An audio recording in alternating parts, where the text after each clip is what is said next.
Hello and welcome. Tobeko Ndlovu here. We're now going to look at some of the mechanics of foreign currency pairs in terms of how they relate to one another and in terms of price and how they are quoted.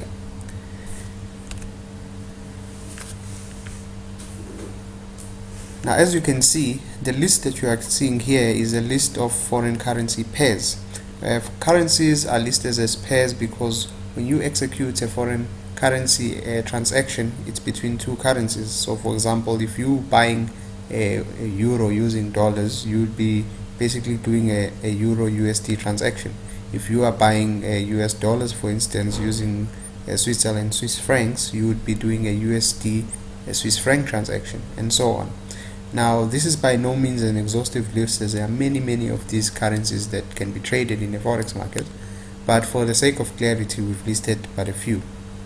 So you would be either buying one currency and selling another, or you'd be selling one currency and buying another. And that's why these currencies are listed as pairs. Now, there's significance in the way that a foreign currency pair is arranged. So for example, in the euro USD currency pair, the euro being on the left would be the base currency, and the United States dollar being on the right would be the quoted currency. And the way that it works is that if you say that the euro USD is equal to 1.2553, what you're effectively saying is that it takes 1.2553 United States dollars to buy 1 euro. Or if you say USD Swiss franc is equal to 0.9884, you are basically saying it takes 0.9884 Swiss francs to buy 1 US dollar for this particular pair. If you say the Great British Pound versus the USD is equal to 1.5446, you are effectively saying it takes 1.5446 United States dollars to buy 1 Great British Pound. And this is why it's important that all the pairs are always arranged in the same way, because if we swap these around, then it makes that statement incorrect. Now, the way that you would plot the price of the base currency in terms of the quoted currency, just like it happens on MetaTrader, is in terms of a graph which has time as its x-axis and price as its y-axis. And you will notice that the price is quoted as a 4 decimal place figure, whereby the last figure is called the pip. Now, I will explain shortly what a pip means, but in this case you can see that the price on the y-axis represents the quoted price. So in this particular case, it would take a certain amount of the quoted currency to buy one of the base currency. So clearly, if the price goes up, it means the base currency is becoming more and more expensive, as it's taking more and more of the quoted currency in order to buy one of the base currency. The converse is also true. If the price comes down, it means that the base currency is getting cheaper and cheaper because it's taking less and less of the quoted currency in order to buy one of the base currency. Now, the way that the pip works, the pip represents the minimum change in price, and basically a change up can only change by 1 pip as a minimum, and a change down can only change by 1 pip as a minimum. So for example, if the euro USD price changes from 1.2000 to 1.2001, it's a 1 pip change. If on the other hand the same currency pair changes from 1.2 to 1.2100, it's a 100 pip change, because that number has changed by 100, as you can see. And now we move on to how foreign currencies are bought on MetaTrader. Now, currencies are bought and sold on MetaTrader software in terms of lot sizes, or also what is known as volume sizes. Now, by definition, it's an important definition when you're trading, one lot is equal to 100,000 units of the base currency.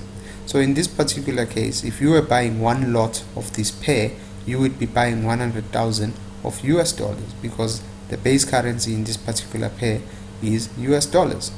If on the other hand you buy one lot of euro USD, you would be buying 100,000 euros, because the base currency here is the euro. On the USD Swiss franc, we've already described it over here. On the Great British Pound versus USD pair, if you had to buy one lot, you would be effectively buying 100,000 pounds, because the pound in this case is the base currency. It's also important to note that there is a concept called leverage, which is used when trading foreign exchange, especially using the online brokers. What leverage refers to in financial markets, it's a multiplication of capital in order to multiply gains, and this is usually done through borrowing. Now, brokers offer a leverage to their clientele in order to multiply their gains. Specifically, Markets.com offers a leverage of 1:200. What this effectively means is that when you are trading, your capital that you put in is multiplied by 200 before the trade is made. So, for example, if you had to make a $500 trade, Markets.com would multiply your $500 by 200, which means that your exposure in the forex market would be $100,000. So obviously the gains from $100,000 would be much more than the gains you would have gained if you had only been trading with $500. It's also important to note that leverage is also a two-edged sword, in that it multiplies both profits and losses, and therefore it must be traded with care, especially when you use leverage. This example shows how you would calculate the profit using the concepts that we've talked about, the lots and also the leverage.